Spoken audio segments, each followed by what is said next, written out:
বন্যায় পানিবন্দী হয়ে পড়েছে। একটানা বৃষ্টি ও উজানের ঢলে সিলেটে চলমান দ্বিতীয় দফা বন্যা পরিস্থিতির আরও অবনতি হয়েছে।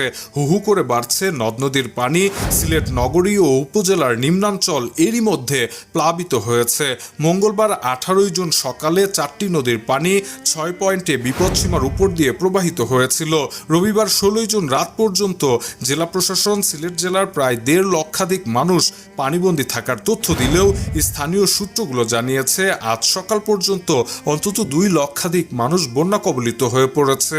এর মধ্যে মহানগরের প্রায় 1.5 লক্ষ মানুষ এই ভয়াবহ বন্যায় পানিবন্দী হয়ে পড়েছে।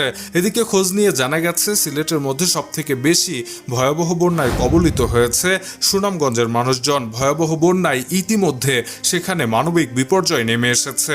শুধুমাত্র সুনামগঞ্জে অন্তত 6 লক্ষাধিক মানুষ ভয়াবহ বন্যার কারণে বিপদে পড়েছেন এমন